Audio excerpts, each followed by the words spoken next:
Middle east యుద్ధం వల్ల ఎలాంటి పరిస్థితులు వచ్చాయో మీరు చూస్తున్నారు కదా. ఇప్పుడు బ్యారెల్ ధర $110కి వెళ్ళిపోయింది. యావరేజ్గా చూస్తే $108 దగ్గర ఊగిసలాడుతుంది. కేవలం రాత్రి ఇరాన్ చేసినటువంటి దాడి, అలాగే మరొక వైపు అమెరికా చేస్తున్నటువంటి ఈ కర్గ్ ద్వీపం మీద జరుగుతున్నటువంటి దాడులు, వీటి వల్లే ఈ యొక్క పరిస్థితి వచ్చింది. ఇలాగే ఒక నెల రోజుల పాటు గనక 100 కంటే పైనే ఉంటే మాత్రం మన యొక్క షేర్ మార్కెట్ ఏదైతే ఉందో 50 ఉంది కదా, నిఫ్టీ 50 21,000కి పడిపోయే అవకాశాలు ఉంటాయి. ఒకవేళ 200 కనుక చేరిందనుకో, ఇరాన్ భయపెడుతున్నట్లుగా ఖచ్చితంగా $200 అయితే చేరుతుంది. ఇక ఆ తర్వాత మీ ఇష్టం, మా చేతుల్లో ఏమి లేదు, మాపై జరుగుతున్నటువంటి దాడులకి మేము స్పందించాల్సి వస్తుంది అన్న విధంగా ఇరాన్ చెప్తోంది. ఒకవేళ $200కి చేరితే భారత ఆర్థిక వ్యవస్థ చాలా వరకు దిగాలకు వెళ్తుంది. ఎందుకంటే మనము అన్ని విధాలుగా కూడా చమురు విషయంలో 88% దిగుమతుల మీద ఆధారపడ్డాం. ఇప్పుడు ఇవి కాకుండా మరికొన్ని ముడి చమురులు కూడా మనకి దిగుమతి అవ్వాలి. దీనివల్ల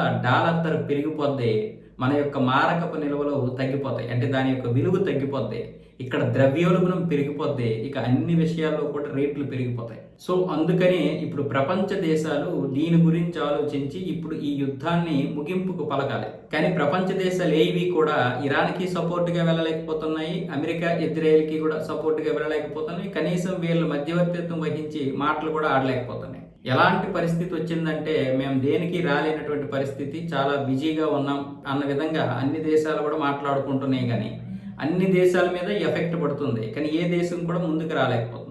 మధ్యవర్తిత్వం వహించేటటువంటి క్యాపబుల్ ఏ దేశానికి లేదు ఇప్పుడు వాస్తవంగా చెప్పాలంటే. చైనా ఇలాంటి వాటికి దూరదు, కేవలం ప్రకటన చేస్తుంది అంతే. భారతదేశం పరిస్థితి కూడా ఇప్పుడు అలాగే ఉంది. మనం ఇప్పుడు పంచాయతీలు చేసేటటువంటి పరిస్థితులకి వెళ్ళకూడదు. పంచాయతీలు చేసామంటే ఒక విధంగా చెడ్డ అయిపోయినా అయిపోతాం. ఇప్పుడు మనకి పంచాయతీలు కాదు, మన యొక్క పంచాయతీ మనకు ఉంది. సో ఈ పంచాయతీలు చూసుకోవాలి. ఇలాంటి పరిస్థితుల్లో గనక ఒకవేళ 200 కాదు $150కి చేరినా సరే, ఇక ఆ తర్వాత ఇక్కడ చమురు ధరల్ని కంట్రోల్ చేయడం కష్టం. నిల్వలు పెరిగినా సరే కంట్రోల్ అవ్వదు, అంటే బ్యారెల్ ధర కంట్రోల్ అవ్వదు. అక్కడ డబ్బులు ఎక్కువ పెట్టేసి ఇక్కడ మనం తక్కువగా ఇవ్వాలంటే అవ్వదు. ఎందుకంటే ఇప్పటికే ప్రైవేట్ కంపెనీలన్నీ కూడా భరిస్తున్నాయి. ఎందుకు?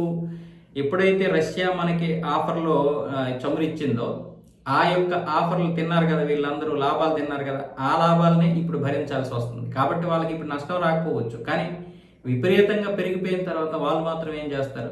ప్రభుత్వం మాత్రం ఏం చేస్తారు? కాబట్టి ఇక అందరూ చేతులు ఎత్తేస్తారు. కాబట్టి సామాన్యుడు నడ్డి విరిగిపోయే అవకాశాలు ఉంటాయి. కాబట్టి యుద్ధం ఎంత తొందరగా అయితే అంత మంచిది. మరొక్క నెల గనక ఈ యుద్ధం కొనసాగిందంటే ఇంకా మన దేశమని కాదు, ప్రపంచం భయంకరమైనటువంటి పరిస్థితుల్లోకి వెళ్తుంది. కానీ మన దేశం మాత్రం ఇప్పటికే చాలా వరకు అన్ని విషయాల్లో కూడా కంట్రోల్గానే ఉంది.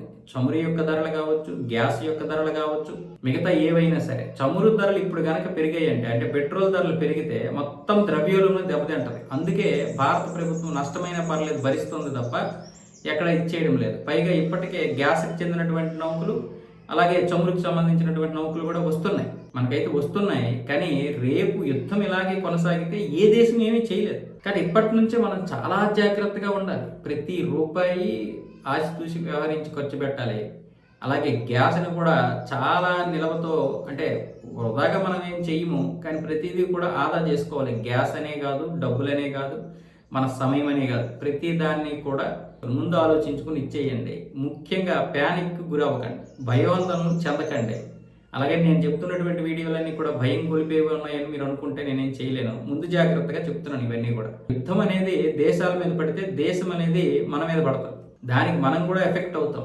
బయటికి వెళ్ళి కొనేటప్పుడు ₹10 కొనాల్సినప్పుడు ₹5 కొనాలండి. ఎందుకంటే రేపు అన్నీ మనకు అవసరమైనవే.